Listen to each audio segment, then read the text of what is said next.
Hello, my name is Pastor Andres Bekai. I'm the lead pastor here at the Walla Walla University Church, and we're delighted that you're joining us today. Our services are a little bit different, and we are in a bit of an experimental mode at the moment. But we would love to hear your thoughts and your comments about what church means and what it looks like for you during this time of social distancing. You can reach out to us on Facebook, on Instagram, or via our church website with your comments and with your ideas. We also invite you to become a part of our ministry and to donate to us. You can give through the link on our website for your tax-deductible donations, or you can give to the local church budget using Cash App. Thank you so much for joining us this Sabbath.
Every breath that I am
Jesus, you brought heaven down. My sin was great, your love was greater. And what could separate us now? What a wonderful name it is. What a wonderful name it is. The name of Jesus Christ, my King. What a wonderful name it is. Nothing compares to this. What a wonderful name it is. The name of Jesus. What a wonderful name it is. The name of Jesus.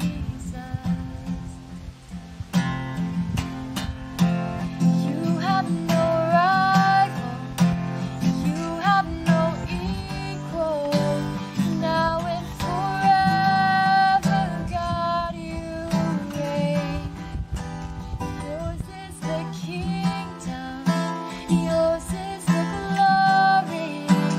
Yours is the name above all names.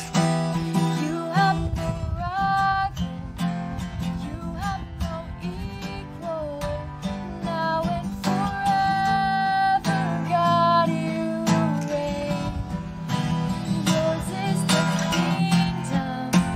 Yours is the glory. Yours is the name above all names. What a powerful name it is. What a powerful name it is. The name of Jesus Christ, my King. What a powerful name it is. Nothing can stand against. What a powerful name it is. The name of Jesus. What a powerful name it is. The name of Jesus.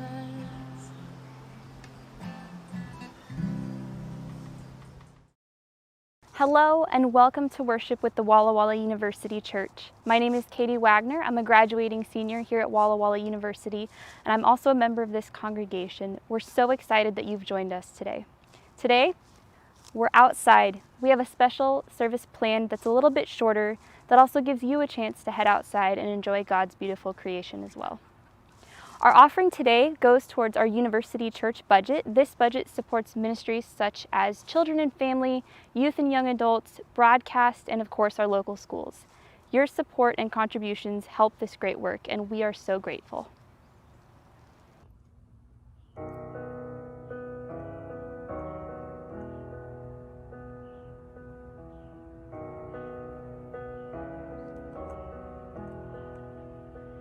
Standing here,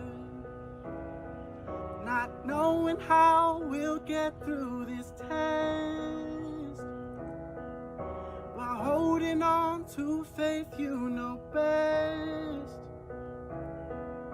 and everything caught you by surprise. You've got this figured out, and you're watching us now. And when it looks as if we can't win, you wrap us in your arm and step in.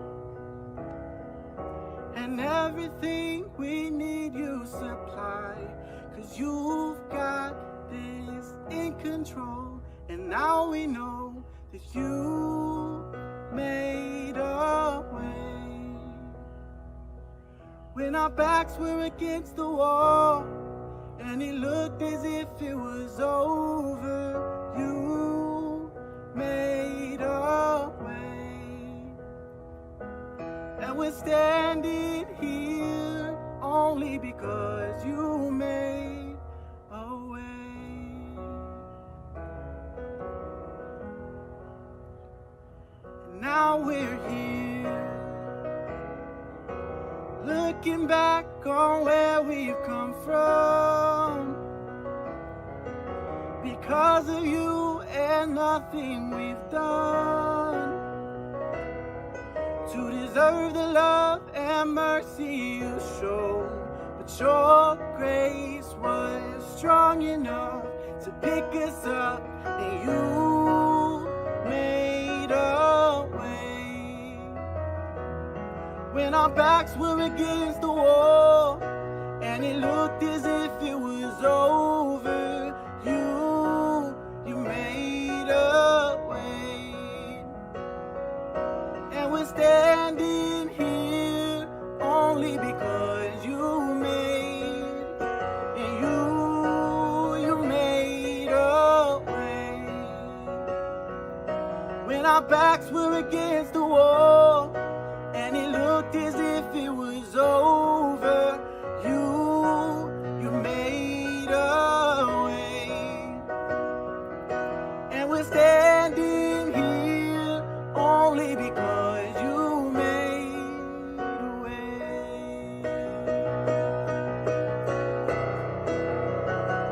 And you move the mountains, and you cause the walls to fall with your power. You perform miracles. There is nothing that's impossible. And we're standing here only because you made, and you move mountains, and you cause the walls to fall with your power. You perform miracles. There is nothing that's impossible. And we're standing here only because you made. And we're standing here only because you made. And we're standing here only because you made a way. Don't know why, but you did it. Don't know why, but you did it. Don't know why, but you did it. Don't know why, but you did it. And I don't know why, but I'm grateful. Don't know how, but I'm grateful.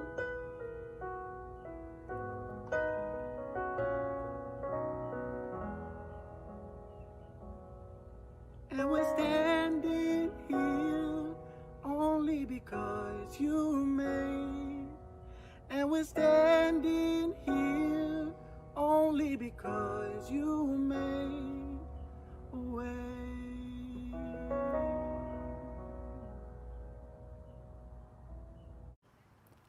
Hagar, Egyptian, foreigner, slave, woman. In Beersheba, simply one of these characteristics could make you invisible. No one seems to notice Hagar unless it serves them in some way. She is simply a pawn in the economic system, which is largely dependent on slave labor. In fact, Hagar is not even mentioned in the biblical narrative until Sarai, her mistress, has trouble conceiving. Turns out another way to feel invisible in this time and place was the inability to bear a male heir.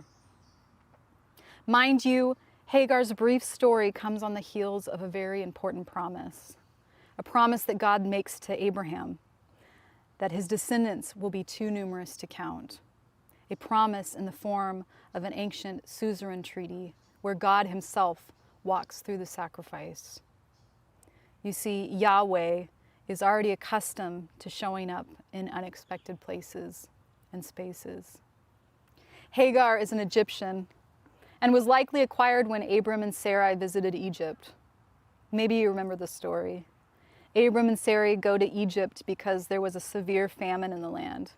Before they arrive, Abram comes up with a plan to protect himself at the expense of his wife. When they get to Egypt, Abram swears that Sarai is his sister. Her wishes are not consulted. This is merely a transaction for their protection. And the Pharaoh takes her into his home. Of course, things start to go bad, and Pharaoh is grieved when he finds out about Abram's lie, and he sends them away with everything that he had given them, including female slaves. Hagar is a slave, and her acquisition is preceded by the fear and mistrust in the providence of God. Ironic that she is a slave to Abram, whose descendants would one day be slaves to the Egyptians. Hagar is a foreigner, dark skin and a foreign tongue in a strange land. How is it possible to be invisible and yet conspicuous all at the same time? People in the marketplace gawk at her dark complexion and what they perceive to be exotic beauty, and yet are dismissive and fearful of her all at the same time. To them, she is merely a possession. And when their consciences are pricked by the cruel realities of human trafficking, they reason that this is how the economy thrives, and their guilt, again, is absolved. Hagar is a woman. As if she did not have enough strikes against her, she just so happened to be born female. A prayer found in the Siddur, a Jewish prayer book, has a prayer that says, "Blessed are you, O God, King of the universe, who has not made me a Gentile, a slave, and a woman." Hagar was all three. She is the trifecta of all that is invisible and deplorable in both religion and society. Even a well-connected woman such as Sarai has very little agency, and Hagar just so happened to belong to a woman who, despite her legendary beauty and infectious laughter, is called barren. Barren. Sarai could not bear a son, and therefore is thought to be worthless in an economy that values production, labor, power, and progeny above all else. So, as they say, desperate times call for desperate measures. Of course Sarai knows about the promise, but let's face it, she's not getting any younger. And every time she goes to the well to draw water, her reflection in the spring is yet another reminder that she is no longer of childbearing age. The deep laugh lines and the long, wiry gray hair seem to taunt her. The newness and the grandeur of the promise had worn off, and Sarai is tired. She's tired of waiting. She's tired of attending baby showers. She's tired of making baskets and weaving blankets for children that are not her own. Sarai prayed for a son, but she believes that God has prevented her from bearing a child. She believes that God does not see her. She believes that she is invisible. The midwives in the village give her special herbs at her request, but warn her that if she does conceive, she will be considered a high-risk geriatric pregnancy. And because of her desperation, she takes the promise into her own hands and casually informs Hagar of her duties. Hagar is, after all, property, so she is not consulted. She is simply told that she will be given to her mistress's husband, Abram. And like Hagar's acquisition in Egypt, at the heart of Sarai's latest transgression is a mistrust in the providence of God. You see, it was believed in that time in the ancient Near East that if a female, slave or free, gave birth in the lap of a woman that is barren, it will open up her womb and she will be cured of her infertility. Not to mention that Hagar's baby would belong to Sarai because Hagar was her slave. The scriptures say that when Hagar's belly began to grow and her face began to glisten and she felt the first fierce kicks of this child who would one day be called a wild donkey of a man, that she began to treat her mistress, Sarai, with contempt. Mind you, none of the scribes bothered to ask for her side of the story. You see, historians have not traditionally been all that interested in the account of slaves or women or foreigners. Had they asked, Hagar might have said that she was not filled with contempt, but with hope. For the first time in her life, something belonged to her. Had they asked her, she might have admitted that ever since she discovered that she was with child, she cannot help singing a lullaby she barely recalls the words to. A lullaby she has fractured memories of her own mother singing to her as a child in Egypt. I imagine it went something like this. Wade in the water,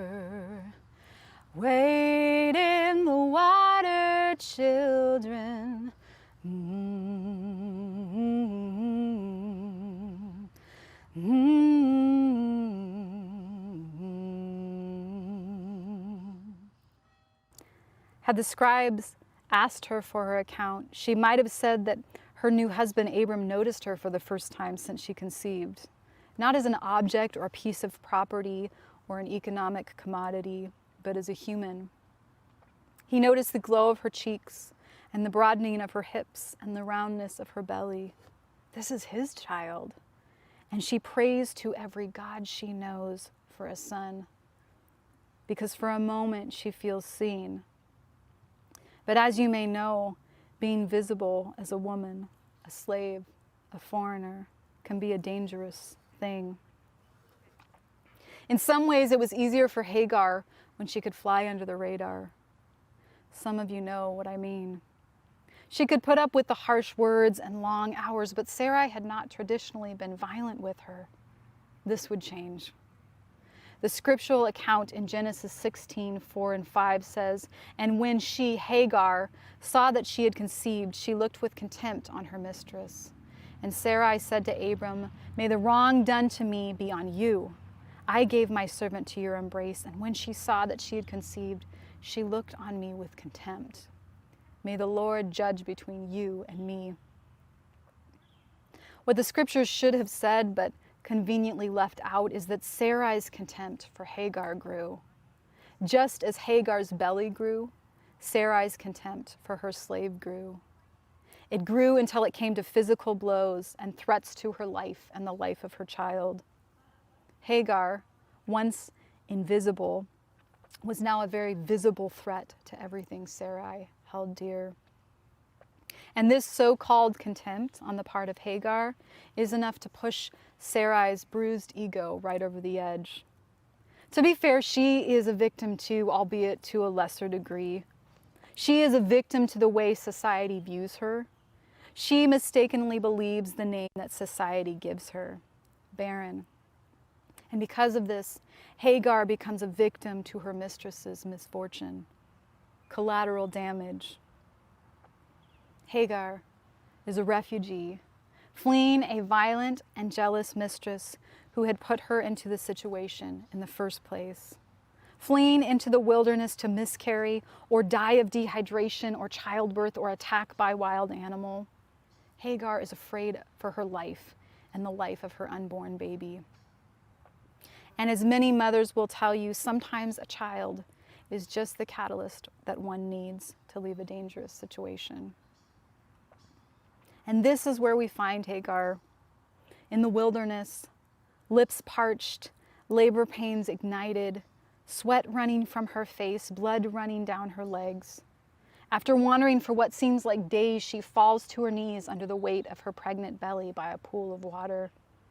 After laying there for an unknown period of time, she is roused from her half-dead state to a voice that sounds like her mother, but carries the authority of one of the gods.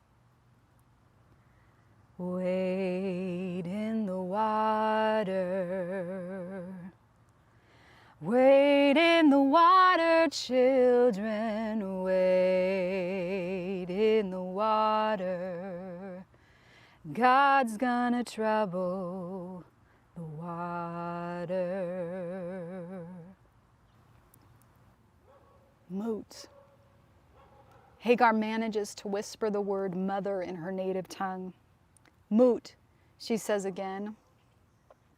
The Hebrew scriptures say that an angel of the Lord found her by the spring of water in the wilderness, the spring on the way to Shur, her homeland. And he said, "Hagar, servant of Sarai, where have you come from and where are you going?" What a strange question. For the biblical account is clear that she is on her way to Shur. And the stranger said her name. She said, "I'm fleeing from my mistress Sarai." The angel of the Lord said to her, "Return to your mistress and submit to her." The angel of the Lord also said to her, "I will surely multiply your offspring so that they cannot be numbered for multitude." And the angel of the Lord said to her, "Behold, you are pregnant and shall bear a son. You shall call his name Ishmael, because the Lord has listened to your affliction. He shall be a wild donkey of a man, his head against everyone, and everyone's hand against him, and he shall dwell over and against all his kinsmen." In one breath, her pregnancy test is confirmed. The gender reveal has taken place. The name of the child has been announced. And the freedom of her offspring is promised. What may at first seem like a divine condoning of a faulty economic system is actually a promise that her son will be free. After all, this wild donkey of a man will not likely be taking orders from anyone. Newly emboldened by the promise, the scriptures say, she called the name of the Lord who spoke to her, El Roi. You are a God of seeing. For she said, truly here I have seen the one who looks after me. Therefore, the well was called Beer Lahai Roi. It lies between Kadesh and Bered. Because of the promise, Hagar knew that if she bore this son, generations would be free. What appears to be a life sentence straight back into captivity is actually the beginning of freedom for Hagar and her offspring. Have you ever felt invisible? Ignored by your colleagues in a business meeting? Rejected by your spouse? Forgotten by your children? Dismissed because of your youth or lack of experience? Deemed irrelevant because you are no longer the newest, shiniest penny? Perhaps your invisibility comes from your grief or pain of divorce. Perhaps it simply comes from feeling misunderstood. Or maybe it comes from the confines of a painful physical or mental illness. Or perhaps, like Hagar, to be seen for who you truly are in certain churches or circles or neighborhoods is scary and possibly even dangerous. Sometimes it feels easier to be invisible. Maybe you feel alone, forgotten in a desert of fear, a slave to uncertainty and doubt. There is a God who sees you, a God who hears you. His name is El Roi. I have felt invisible many times, in depression, in my divorce, in my profession, in church, as a single woman, as a single mother. This is Hagar's story, but it is my story, and it is your story too. Yes, many have drunk from the well of Hagar. The Hebrew midwives, Rahab, Mary Magdalene, the Samaritan woman at the well, the Syrophoenician woman who asked for healing for her daughter, the mothers who watched their sons get lynched, and the grandmothers who watched their grandchildren gunned down, the mamas who are separated from their children on the borders, the mothers of Ahmaud Arbery, Breonna Taylor, and George Floyd, and the millions of black and brown people whose names are forgotten, but our God, the God of Hagar, sees and knows every single one. And when complicity seems to rule, when fear and greed and power are the currency of this kingdom, our God says, my kingdom is not of this world. And in God's kingdom, the currency is character, human compassion, love, joy, peace, patience, kindness, goodness, gentleness, and self-control. Hagar, Egyptian, foreigner, slave, woman, is the only character in the Bible who dares to name God. She must have known that the God of your master or the God of your parents or grandparents is sometimes too harsh or too small or too exclusive. She must have known that sometimes you have to experience the God of the universe on your own terms, to see for yourself the one who sees you. Perhaps you feel invisible, forgotten, unable to make a way for yourself. Or perhaps that you feel for the first time like you need to be that messenger in the desert that bears witness, that sees and hears the atrocities and responds like the God of Hagar, I see you. And in doing so, lives might be changed and people might just come to know a God who sees and hears. a God that brings fresh hope and a new promise, a way when our backs are against the wall. How do we make people visible in our communities, in our world? What would it look like in this season of COVID-19? How do we give voices to those stories and faces who would otherwise be forgotten or discarded? I wonder who God sees in these moments. People who are outside of our peripheral vision. I imagine God sees the worker at the food processing plant that gets up early every morning to support their family, but is fearful for their life and safety. I imagine God sees the single mom who is working from home and trying to homeschool her children and is just trying to hold it all together. I imagine God sees the healthcare workers, the nurses and doctors, paramedics, fire department, police department, who are exposed to fear and suffering and anger every day. Those who wonder if there will be a fresh supply of PPE for the next day. I imagine God sees the essential workers, those in the fields picking our produce, those who drive the trucks to make those deliveries, those who stock our shelves and check out our groceries, the person who struggles every day with mental illness, the mother of an autistic child who is missing her school and her support system, the woman who feels trapped in her home with an abusive partner, the young dad who lost his job and feels like he is failing his family and wonders if he would be better off dead, a woman experiencing homelessness who wakes up on the streets fearful and forgotten, the child that feels afraid to be at home with her mother who drinks too much, the person who is wondering how she will keep her business alive in this period of shutdown, the elderly woman who is now stuck in an assisted living facility without visitors, the man in prison who fears an outbreak, the migrant worker afraid of the virus and the working conditions and what this might mean for his family and friends. I wonder if God sees those who are filled with anxiety and an endless loop of theories about what is and what might be, those fearful that their religious rights are being infringed upon, those who feel like all their power has been taken away. Because this is Hagar's story, but it's my story, and it's your story too. And the God of Hagar shows up in our powerlessness. God makes a way for the invisible, the powerless, the vulnerable, the trampled on by society, the forgotten. And Hagar's naming of God becomes the theme of Scripture, a God who sees and a God who hears.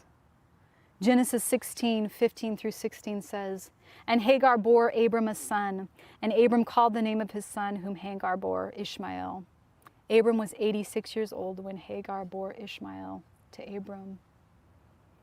You see, I believe that the birth of Ishmael, which means God hears, foreshadows the birth of Christ, the ultimate incarnation of El Roi, a God who sees. Hagar does as God says and returns to Sarai, and while her circumstances do not seem to change much, she knows that God sees her and hears her and has made a way for her offspring to be free. There is a God who sees the invisible, the forgotten, the disposable, the obsolete. And this God will make a way even when there seems to be no way forward. The God of Abraham, Isaac, and Jacob is also the God of Hagar and the God of anyone who has ever felt invisible. Hagar's God is my God and your God too. The Song of Mary in Luke 1 is reminiscent of the Song of Hagar. For Mary sings of the God of Hagar. She sings of a God who has been mindful of her humble state, a God who sees, and a God who, through the birth of a son, promises freedom for generations.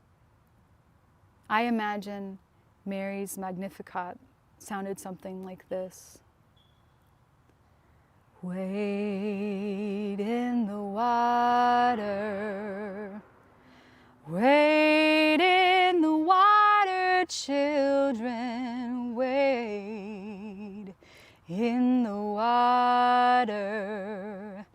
God's gonna trouble.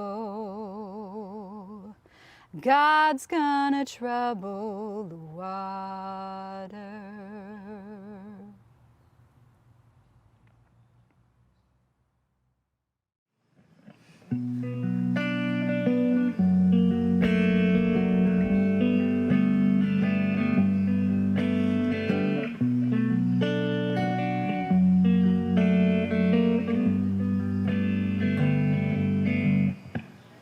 Be thou my vision, O Lord of my heart. Not be all else to be safe that thou art. Thou my star, my day, my night. Waking or sleeping, thy presence my light.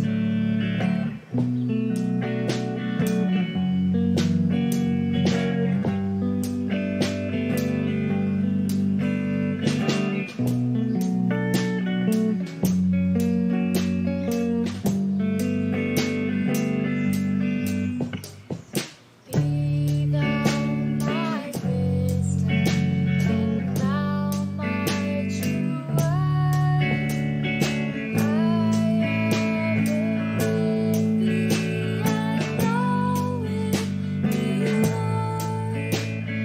Thou my great Father, and I thy true Son.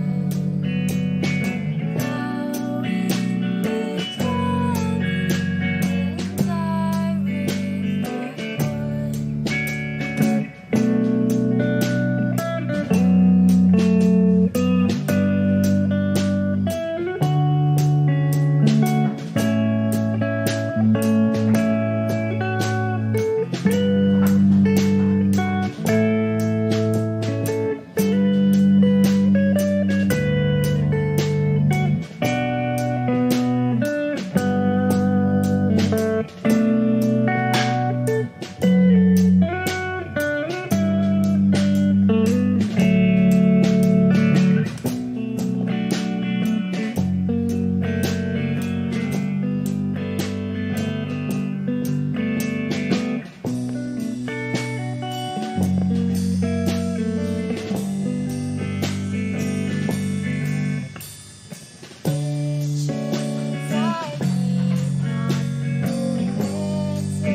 We have some announcements to share with you.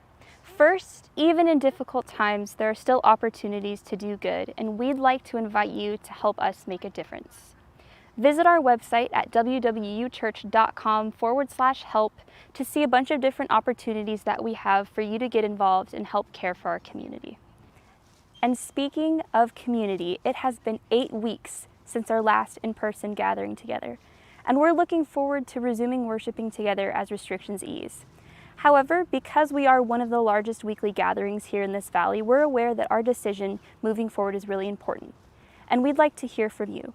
So we invite you to go to our church website and fill out a quick 7-question survey, and that survey can be found at www.church.com/survey.